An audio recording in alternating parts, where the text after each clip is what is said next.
Hello and welcome back to Rolifin channel. And for today's video, we will learn how to derive the quadratic formula.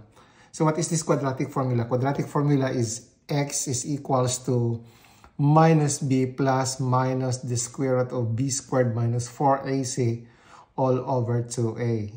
So ato ang istadihan karon kung paano nato ni siya ma-derive ning quadratic formula. Now, since we are talking about quadratic, kabalo man ta na ang equation, the general form of equation sa ato ang quadratic is ax squared plus bx plus c is equal to 0, where a, b, and c are constants. So, from this quadratic equation in general form, we will manipulate this so we will end up with this quadratic formula. Now, our goal is to come up with this quadratic formula from this form, the general form of the quadratic equation, which is ax squared plus bx plus c is equal to 0. So kung atong tanawon, dapat diri sa atong left side, x lang ang atong mabilin. Then, ang kining mga constants nato na a, b, and c should be transferred to the other side of the equation. So mao na ang atong pinaka-goal. And another thing, tanawon nato is, ang x nato karon diri is in degree 1. So, ibig sabihin, from this ax squared, ang atong target karon is ma-eliminate nato ni siyang exponent karon nato sa atong x. So, dapat ang atong final na goal is to come up with this x equal to this one. Okay. So, paano nato ni siya pag-manipulate? Ang first nato na buhaton is i-eliminate nato ning a karon na coefficient sa to ang x squared. Kay dapat ang atong coefficient karon sa atong x should be equal to 1. So paano nato ni siya i-eliminate? So i-multiply nato ni siyang whole equation by 1 over a. So multiply this one by 1 over a, the whole equation. If we are going to multiply this by 1 over a, so i-distribute nato ni siya sa 1 over a, kining 1 over a sa kada terms nato diri. So that will be ax squared over a plus bx over a plus c over a equals to 0 over a. So, muna na siya ang resulta karon sa gamitan nato distribution. So, the next is kining ax squared over a, mawala ni siya karon. So, mabilin na lang karon is x squared plus b over a x equal to, ang akong buhaton karon is ako na siyang i-move si c over a to the other side of the equation. Kaya atong goal biya karon is come up nato na ang x lang is on the left side of the equation. So, ang kining mga uban na mga constants should be moved to the other side of the equation. So, kining c over a, if we will move this to the other side of the equation, that would be minus c over a. So, from positive c over a, i-move mo siya the other side of the equation, that is equals to minus c over a. Okay?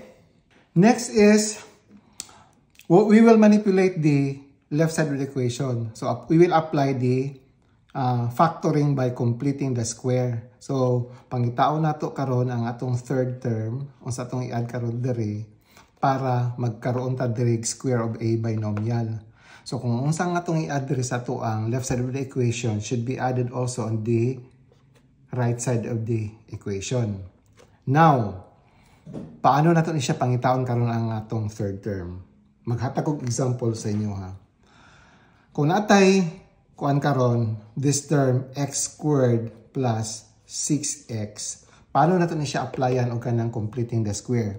Di ba dapat ato ni siyang addan karon? Unsa ang atong i-add karon para magkaroon ta og binomial na x plus karon dire and then square like that. Okay? So paano nato ni siya pangitaon karon ang atong i-add karon dire?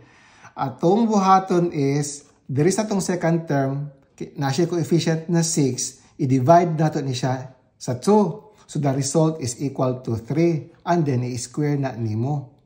Di ba? Kung imo ni siyang expand karon, mahimo na siyang x squared plus 6x plus 9. Kung i-factor out na nimo, ang resulta na karon is x plus 3 and then square.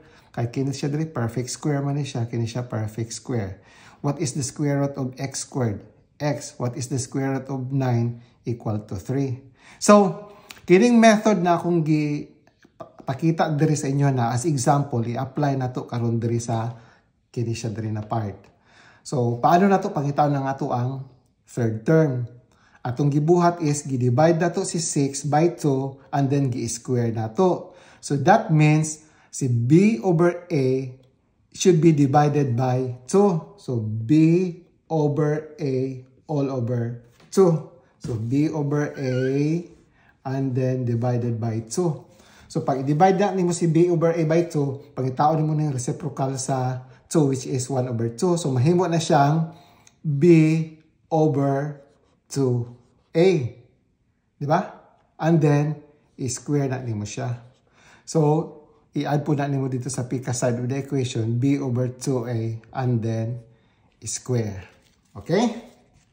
So, kung i-apply na to karon na ang factoring, paano nato siya i-factor karon? Mahimo na ni siyang x plus b over 2a and then square is equal to minus c over a plus, okay, expand na nimo, b square, so may mo siyang b square over, what is 2a and then raised to 2? May mo siyang 2 raised to 2 is equals to 4 and then a raised to 2 is equals to a squared. So may mo na siya rong minus c over a plus b squared over 4a squared.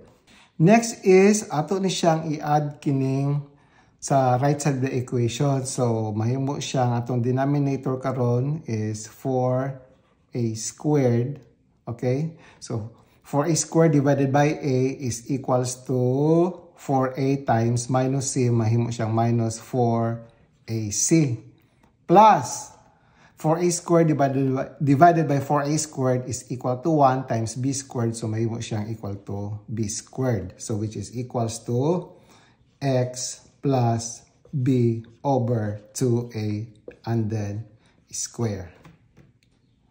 Since ang atong left side of the equation at ang exponent karon na 2 and we want to remove this one, atong buhaton karon is kuhaon nato karon ang iyang square root of this, square root ana, and then of course sa other side of the equation is kuhaon po nato ang iyang square root. So may tabo karon is makancel ni kining square root ron dire, mabilin karon now is x plus b over 2a equals to, if you have square root of a over b, this is equals to square root of a over square root of b. So that means kini siya karon mahimo na siya nga square root of minus 4ac plus b squared over square root of 4a squared. Now from this form, x plus b over 2a, so x plus b over 2a equals to, kini siya diri, pwede na to siya i-rewrite kini sulod diri sa to ang kuan square root sign. Himo na to siyang square root of b square minus 4ac all over, kini siya pwede man to na siya ma-extract karon ang square root ani. Kaya 4 is a perfect square. So, ang square root of 4 is 2. And then, a square, ang square root ani is equals to a. So, may mo siya ng 2a. By the way, don't forget to write plus, minus, diri sa ato ang radical sign. Kaya actually, kung i-take na to ang square root sa isa ka numero, duha na siya. We have the principal root and then the negative root. Okay, so padayon ta. So from this, dapat ang atong goal is x lang diri sa to ang left side of the equation. So kining si b over 2a, i-move na to siya diri sa pika side of the equation. So mahimo na siya karong x is equals to, from positive, mahimo na siyang minus b over 2a, and then plus minus square root of b squared minus 4ac over 2a. Okay? So since kini siya, ang iyang denominator is 2a, and there siya denominator po niya is 2a, so pwede na ito siya i-combine dito. So dito na ito kailangan pangitawag pang LCM. So this is equals to minus b plus minus square root of b square minus 4ac all over 2a. So mo na siya nga atong x karon. Now if we're going to compare sa tuang kuan katong at the very start na goal nato na makuha na tong atong quadratic formula, so x is equals to b minus b plus minus square root of b squared minus 4ac all over 2a. So nakuha nato karon atong goal. Pareha siya karon.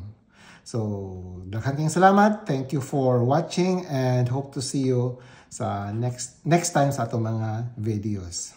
Bye-bye.